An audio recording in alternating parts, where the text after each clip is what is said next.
Alors aujourd'hui, on va se retrouver. T'as vu, ça bouge? Ouais, on s'équipe, on s'équipe.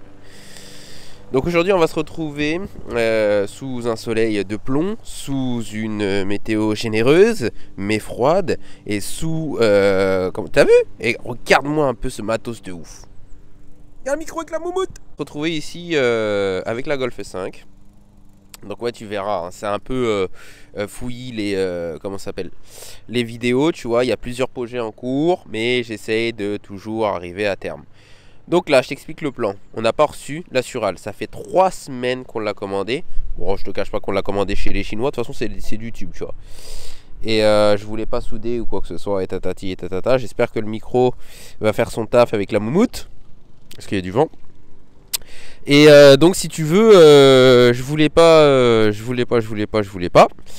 Et je voulais attendre tout simplement, tu vois, la Sural pour faire le kit échangeur. Le problème, c'est que, je sais pas, ça arrive pas, tu vois. Ces jantes là, c'est moi qui les voulais, tu vois. Et je les ai laissées au poteau. Et à cette heure-ci, je suis amer du truc. Parce qu'elles rendent, mais alors quand je te dis super bien, ça va d'ailleurs, je pense, la couverture de la vidéo super bien sur Golf 5. C'est des jantes d'Audi A5 et tout. Enfin, d'Audi TT et tout. Et cette coloris là, mon gars, elle est introuvable. Enfin, je veux dire, moi, quand je regardais les autres jantes et tout, je sais pas quel coloris c'est, mais voilà. Enfin, bref. On va commencer par démonter le pare-choc avant. On va aller regarder ce qui se passe là-dedans. Pour voir s'il y a de la place. Dans un premier temps, puis on verra la suite, quoi. Ok. Bon, du coup, là c'est mieux, tu vois. Ouais, je vais te montrer tant qu'à faire, tu sais, pour défaire un pare-choc de Golf 5, hein, ça va aller très vite. Donc ici tu avais 2 vis. Avant t'as la calandre à défaire. Après t'as une vis à défaire ici du pare-choc, une ici. Non, il n'y en a pas là-dessous, une ici, et après t'as les fameuses vis. Du coup, tu sais, des vis dans le passage de roue. Bon, je te montre pas, tu vois, tu connais. Et après ton pare-choc qui vient.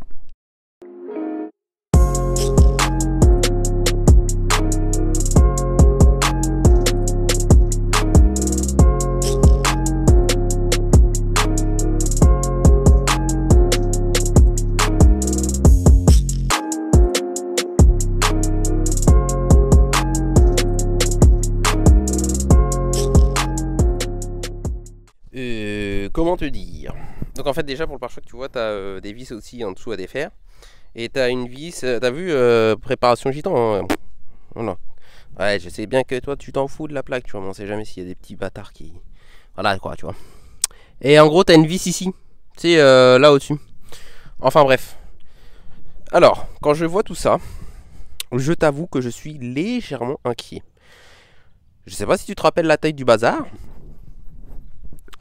Mais quand tu sais que... je vais voir si je vais lui laisser la clim. Très franchement, je sais pas. Hein. Parce que ça fait un sacré bordel en plus, tu vois. Je vais voir. Je vais commencer un peu à dépouiller un peu ce qui est autour et à analyser, tu vois. Puis on verra... On verra ce que ça donne. Donc là, je vais partir dans la phase de réflexion. Et je t'en reprends après. Bon là du coup ce que je suis en train de faire, c'est que je suis en train de déposer toute la face avant. Tu sais tes connectiques à la con et tout, je vais pas te faire un sketch là-dessus. Tu défais tout ce qui est du rythme de radiateur, tu sais, avec le liquide de refroidissement, donc automatiquement tu vas perdre le liquide de refroidissement. Donc on va défaire cette belle boîte à air. La prise des phares, qu'est-ce qu'il y avait encore? Ah ouais, les durites de clim, oh, c'est tout. Là, au vu de la taille... Attends, je vais te montrer. Je te montre dans une voiture que t'as pas encore vue, ok?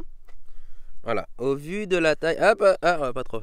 Au vu de la taille de ça... Voilà, hop. Donc ça, c'est l'échangeur.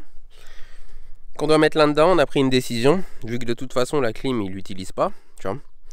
On va dégager les 2 radiateurs de clim. Il va falloir que je fabrique, je pense, des pattes ou autres pour que, en gros, le radiateur à l'arrière soit fixe.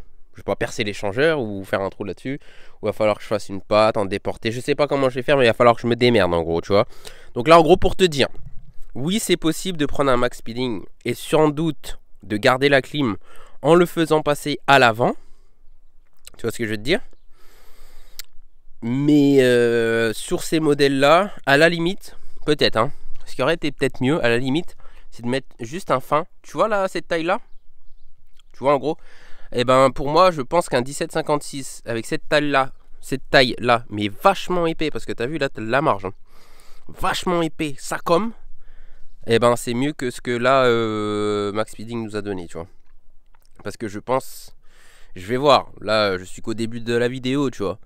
Mais j'analyse beaucoup, tu vois. Et je pense que je vais vachement me faire chier à le faire passer, en fait. Tu vois. Pour l'efficacité qui aurait été sans doute identique avec un frontal ici. Parce qu'en fait, quand je vois comment Volkswagen a mis leur système d'échangeur qui est vraiment, mais alors nul à chier. Parce que ça fait radiateur sur radiateur sur radiateur sur radiateur. Donc je sais même pas comment ça respire. Donc juste tu mets un en façade ici assez fin. Avec un 1756 ou même un autre, tu vois. Pour moi, ça fait largement l'affaire. Tu vois. Donc bon, au moins si après il veut faire, tu sais ça là, BKD, moteur pas fiable, tu vois. S'il veut faire une prépa 2260 sur un BKD, ce qui serait un gros prépa fermeture de bouche, tu vois, bah, il aura déjà l'échangeur. Bon, on va continuer parce que c'est pas le tout, je suis tout seul. Oui, je comprends pas. Mon TDI a des coupures, mon TDI fume. Mon TDI marche pas. Oh, TDI c'est de la merde. Alors est-ce que je t'explique? Je t'explique ou pas besoin? On est d'accord. Sachez que les TDI que vous achetez, des fois ils sont pas chers. Hein. Je vais pas dire que c'est comme les VR6, hein, loin de là. Mais TDI, tout le monde dit putain, bah un TDI ça marche et tout. Donc la plupart des TDI que vous achetez, ils sont rincés. La Golf elle est loin d'être rincée, elle est en bon état. Mais ce que je veux dire que ça, c'est ce qui fait que ça va à l'avenir rincer ton turbo, quoi que ce soit. Parce que dans toutes mes vidéos, je t'ai toujours dit, avant de faire une gestion, avant de changer de turbo, enfin avant de faire quoi que ce soit, enfin changer de turbo. Là en l'occurrence, on a changé le turbo avant, mais on a mis un plus gros, donc on savait que les pics ça allait rien lui faire. Et puis il n'y a pas eu beaucoup de temps, entre guillemets, tu vois. Du coup, qu'est-ce que je disais? Putain, tu me fais chier, je dois m'expliquer à chaque fois que tu comprends pas que je te disais. Avant de faire une gestion ou quoi que ce soit, tu vérifies ton circuit de suralimentation, qu'il soit étanche, qu'il soit bien, qu'il soit top, quoi, tu vois ce que je veux dire? Que en gros t'es pas de fuite, que t'es pas de suintement ou quoi que ce soit, tu vois. T'as vu, d'origine sur un 2 litres 16, oui parce que c'est un 2 litres 16 soupape. Ils sont déjà en 57, hein. Donc moi j'espère que j'aurai assez de durite en 57 parce que sinon ça va repasser en 51, tu vois. Mais pour te dire. Bon du coup, j'ai démonté la face avant. Une dame en talon est venue m'aider. Qui l'aurait cru? Ensuite, je vais te montrer un peu le merdier que c'est là-dedans, tu vois. Bon, on repassera sur le côté... alors après, je me dis que je suis gitan, hein, mais je pense qu'il y a du level au-dessus de moi, tu vois. Ouais, comme dit mon pote, il devait être plombier ou... J'en sais rien, tu vois un peu le délire. J'ai oublié ça. Tu vois là, ce petit truc-là avec le capteur pression de turbo, j'ai complètement zappé. Donc je pense que je vais faire un petit truc à la gitan en attendant, ou s'il a sa durite assez rapidement, tu vois, bah... On pourra faire le montage. En attendant, tu vois le merdier qui est ici? Voilà. Donc, ça te fait une durite comme ça, fait encore une fois à l'agitant, tu vois, avec les petits boulons, machin, tu vois, bien, tu vois le truc qui fait marcher les TDI, tu vois. Ensuite, tu vas avoir ton premier radiateur, tu vois. Bon, celui-là pour le liquide de refroidissement, tu vois. En fait, t'as 3 radiateurs. Je me suis pas rendu compte tout à l'heure, tu vois, mais c'est mon pote qui m'a dit non, non, ton échangeur il est au milieu, tu vois. J'ai dit ah ouais, le bâtard, il est là, je l'avais pas vu. Mais de toute façon, tu vois que l'échangeur il est rincé parce que tu vois, la meilleure idée que de mettre des vis bricomarché pour tenir les durites échangeurs de chez Volkswagen, ça marche super bien, hein, mais après, niveau fuite, bah regarde, tu vois, comme je te disais tout à l'heure. Donc, du coup, on va dépecer tout ça. On va dégager la clim parce que de toute façon, là-bas, il n'y a pas besoin de clim. Et puis, on va essayer de caler l'autre gros là-dedans. Ah oui, ça vient de carrosserie. Bon, la carrosserie maison, tu connais. Ouais, du coup, pare-choc US. Je trouve que ça rend pas mal, hein. Tu vois. Bon, du coup, ouais, on s'est emballé un peu dans le démontage. Que je t'explique brièvement. Bon, bref. Là, t'as le radiateur. Tu vois, avec tes deux ventilos à la con. Qui, lui, est posé sur l'échangeur. Bon, c'est mastoc quand même. Hein. Tu vois. Comme ça. Qui, lui... Voilà. À ça, qui reviendra pas, tu vois. Du coup, le radiateur de clim. Donc, on s'en fout. Voilà. Donc là, du coup, en gros, c'est posé comme ça en 3 parties. Tu verras, c'est des vis à défaire. Je veux dire, Si tu arrives à mettre des vis là-dessus qu'il n'y a pas, enfin sur celui-là, tu vois, là, les vis, les petites vis, si tu arrives à faire ça, tu vois, cette connerie-là, tu arriveras à démonter les vis toi-même. Ok? Donc du coup, là, ce que l'on va faire, c'est que l'on va placer celui-là. Donc après, idée du poteau, pas mal, cylindre bloc. Idée du poteau, pas mal, périscope. Et ouais, je sais pas, je dis de la merde, tu vois. Donc en gros, on va faire un petit peu de place sur la traverse, tu vois, pour voir ce que ça donne dans un premier temps. Parce que comment te dire que c'est un joli petit bébé, tu vois. Je sais pas combien de kilos, mais voilà. Et puis après, bah, faudra la surale, etc. Et puis on verra la suite. Bon, du coup, on reprend encore tout seul, tu vois. L'échangeur, je vais le caler comme ça. J'ai commencé à découper, tu sais, là sur les côtés pour avoir bien de l'espace. J'ai mis les manchons pour prévoir entre guillemets machin. Donc je vais découper ici, clac, clac, clac, pour laisser passer les tubes.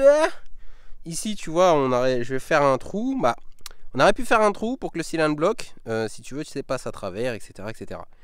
Mais je vais pas faire ça. Ce que je vais faire, c'est que je vais juste faire un trou pour laisser passer la vis. Et je vais mettre une patte ici qui va se rattraper sur le truc métallique. Comme ça, au moins, là, tu auras vraiment un bon support de là et là. Et en haut, je vais voir, tu sais, pour mettre, encore une fois, 2 équerres ici. Tu sais que ça se rattrape ici, là. Bam, bam. Tu vois. Et là, pareil, tu vois. Comme ça, tu auras le maintien des 4 et normalement, il ne devrait pas bouger, tu vois.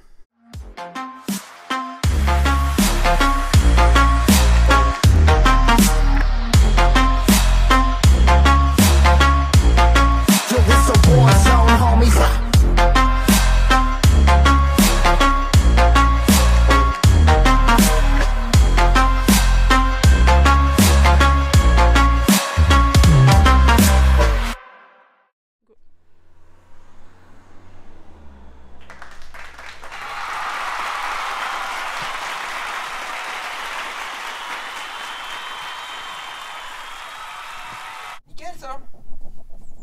Plus qu'à adapter les supports. Bon du coup, moi je te cache pas que là, franchement, j'ai mis 3 heures juste à penser aux fixations. Alors c'était con, mais je sais pas, mon cerveau il a bugué, il voulait pas.